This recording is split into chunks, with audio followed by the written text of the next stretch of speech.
You're a slave to my long eyelashes. You're not crank, but you're in agony. Loving me is iridescent confliction. Look at my monstrous hair! It's like all over the place. And I just woke up. Girlfriend. So I'm not really here to just sprout out like a giant bean sprout. I'm actually here to do a review of Slice of Cherry by Reeves. I finished it. Yep, I did. I never, I looked at it and I thought, oh my god, this is going to take me 30 days to finish. It's so huge. It's like mammoth-like. And it took me 4 days. So, pretty good. I'm going to give this a 4 stars. It has 505 pages, I believe. 506. Oh, excuse me, I still got a cold. And the premise is that there is these 2 girls called Kit and Fancy, and they are the daughters of the Bone Stalker. And the back pretty much really does sum up a lot of what the book's about. It says, I'm the Bone Stalker's daughter. She was good. Why would you ever think I was good? I'm pretty sure a lot of reviews of this book have gone around, and you can find a lot about this on Goodreads. So, I guess the premise is that they're sisters, and they're pretty much really, really sadistic. But, in a way that makes it all going to seem normal. Reeves is just like an amazing writer.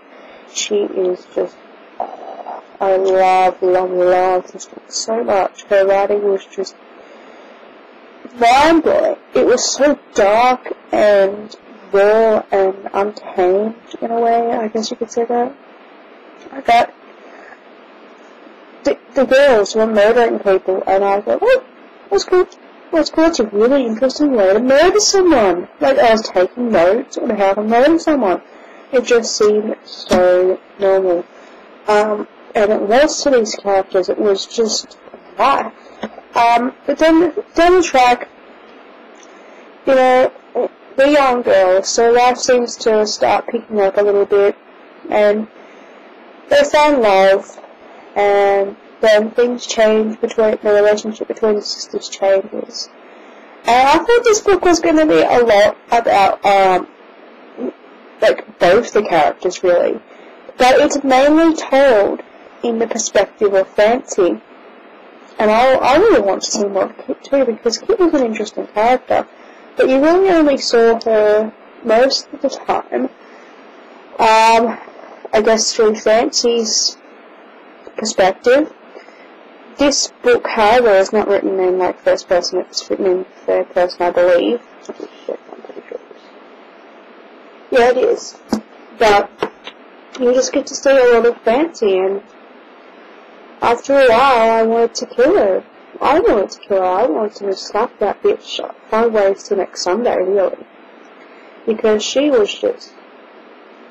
became so self-centered and just bitter nearing the end that I just wanted to slam her against the wall and break her skull. I'm upset about that. But in saying that, she was a really, really great character. I loved Kit as well. She was... those characters are just, in this book, are just way beyond any character I've ever read about before. I love this book. I love the aspect that it's colour.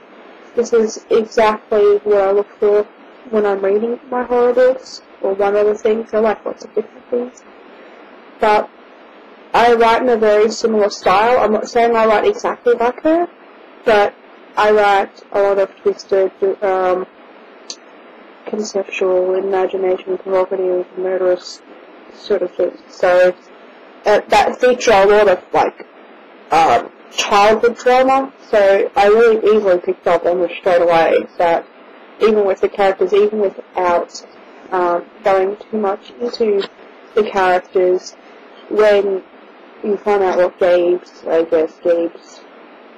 one of his traits that aren't really very great covered out, I knew straight away that he's got issues and they're pinned down to a childhood traumatic experience. And it turned out that I was kind of right. So I'm not going to spoil it anymore. I love this cover.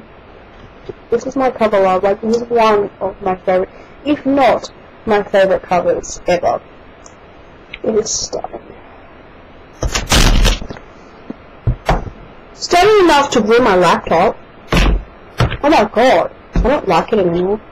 So yeah, I think that's pretty much about enough of what I can say about this book without completely spoiling it or destroying my laptop. So check out my review on my blog. I think that when it comes to reviewing, I really am starting to get better at written reviews. So I'm considering not doing reviews on this channel and just leaving you guys to my blog. And then I like to listen to my opinions too, so I'll see. But it goes into more detail. You can find out about the synopsis, pages, and anything that really stood out, which I pretty much covered, but I go into more detail. So, I'm sorry this review isn't one of the best reviews I have, but I was still sick, and I really wanted to tell you guys I'd finished up with because it's cool. And that is one book down on my Halloween challenge. So I'm super excited. I don't know if it's kind of cheating, but I wanted to get it out of the way, and I was reading Shiva, and that was just hard. So I wanted to read something good, and that was really good. I can't say enough about it. Go check it out. I'm going to get Bleeding Violet. I already purchased it online, so I'm waiting for it in the mail. I'm also waiting for a ton of books in the mail. The Unbecoming of Mara Dyer came out on the 27th, I believe, and they've already shipped it, which is like, and Lola and the Boy Next Door, it comes out tomorrow, they've already shipped, so I won't get it until next week or the week after that, but still. I got Sweetly and a couple of other ones coming in the mail, so, and the other ones are pre-ordered, so I won't get them until they come out. So you can expect them coming in the mail. And I've got a few more books to show you guys later too. And that's my update. So, thank you guys for watching and sticking with me and understanding. And I hope you guys have an awesome day. Bye.